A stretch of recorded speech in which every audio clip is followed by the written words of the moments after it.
அஸ்ஸலாமு அலைக்கும். இன்னைக்கு நான் வந்து முள்ளங்கி சட்னி தாங்க சேர்ப்பேன். அந்த முள்ளங்கி சட்னி எப்படி செய்து பார்க்கலாம். இந்த முள்ளங்கி சட்னி வந்து சாதத்துக்கு தாங்க ரொம்ப நல்லா இருக்கும் சாப்பாட்டுக்கு. இப்போ வந்து நான் வந்து 2 பெரிய தக்காளியா 2 தக்காளி எடுத்திருக்கேன். அடுத்து வந்து ஒரு 1/4 கிலோ முள்ளங்கி இந்த மாதிரி சின்ன சின்னதாக வெட்டி வச்சிருக்கேன். ஒரு 15 சின்ன வெங்காயம், ஒரு 3 காஞ்ச மிளகாய், அடுத்து வந்து 2 சின்ன துண்டு தேங்காய்.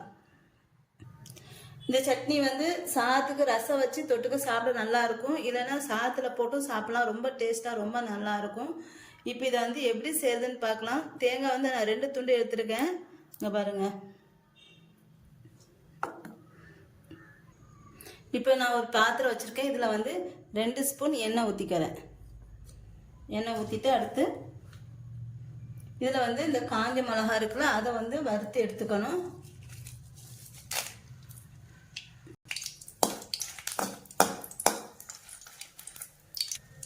இப்போ நான் இதை வந்து எடுத்துக்கிறேன். இப்போ அடுத்து இதில் வந்து வெங்காயம் வந்து சேர்த்துக்கிறேன்.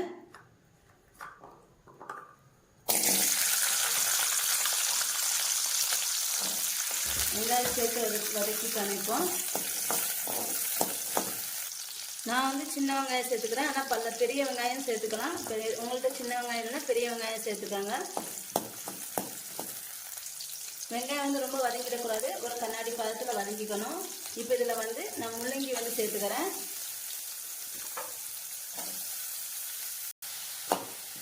இது வந்து ஒரு நிமிஷம் நல்லா வதக்கிக்கணும். இதை வந்து இப்போ இது 1 நிமிஷம் வதங்கினதுக்கப்புறம் இதில் நான் வந்து தக்காளி வந்து சேர்த்துறேன்.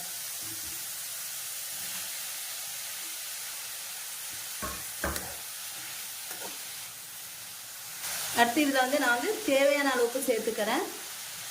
சேர்த்துட்டு நல்லா வதக்கிக்கணும். இதை வந்து இதில் வந்து புளி கூட சேர்த்துக்கலாம். புளி சேர்க்குறதா இருந்தால் ஒரு தக்காளி பழத்தை வந்து கம்மி பண்ணிக்கோங்க. கம்மி பண்ணிவிட்டு புளி சேர்த்துக்கோங்க. நான் வந்து புளி வந்து சேர்க்கலை, அதனால நான் வந்து தக்காளி வந்து அதிகமாக சேர்த்துருக்கேன். இப்போ இது வந்து வதங்கிடுச்சு. இதை நான் வந்து குக்கரில் வந்து ஒரு 3 விசில் இதை வந்து வச்சு எடுத்துக்கிறேன். அது குக்கரில் வேகிறதுக்குள்ள நான் வந்து இந்த தேங்காயையும் இந்த மிளகாத்துலையும் வந்து திரிச்சு எடுத்துக்கிறேன். தேங்காய் வந்து இந்த மாதிரி பொடி பண்ணி எடுத்துக்கோங்க. இப்போ இந்த மாதிரி முள்ளங்கி வந்து நல்லா வெந்துடுச்சு. நான் வந்து ஒரு 3 விசில் வச்சுருந்தேன். இதுக்கு தண்ணியெல்லாம் ஊற்ற வேண்டாம். அங்கே பாருங்க, இதிலே தண்ணி நல்லா ஊறி இருக்கும். இப்போ இது வந்து நல்லா ஆற வச்சு இதை வந்து அரைச்சிக்கணும். சட்னி வந்து அரைச்சாச்சு. இது வந்து ரொம்ப நைஸாக அரைக்காதீங்க, கொஞ்சம் கொருன்னு அரைங்க.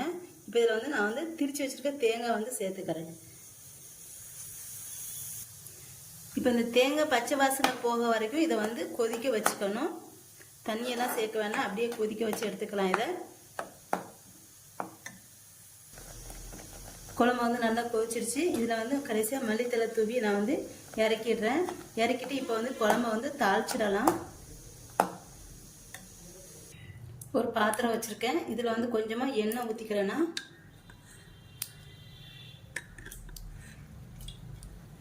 இப்போ இது காஞ்சதுக்கப்புறம் கொஞ்சமாக கடுகு,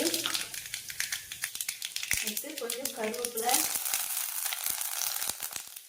அடுத்து வெங்காயம், சின்ன வெங்காயம் 2 பொடியை நறுக்கிக்கோங்க. வெங்காயம் வந்து இந்த மாதிரி ப்ரௌன் கலரில் வந்தோன்னா ஸ்டவ் ஆஃப் பண்ணிவிட்டு இந்த தாளிச்சத்தை வந்து குழம்புல வந்து ஊற்றிடலாம்.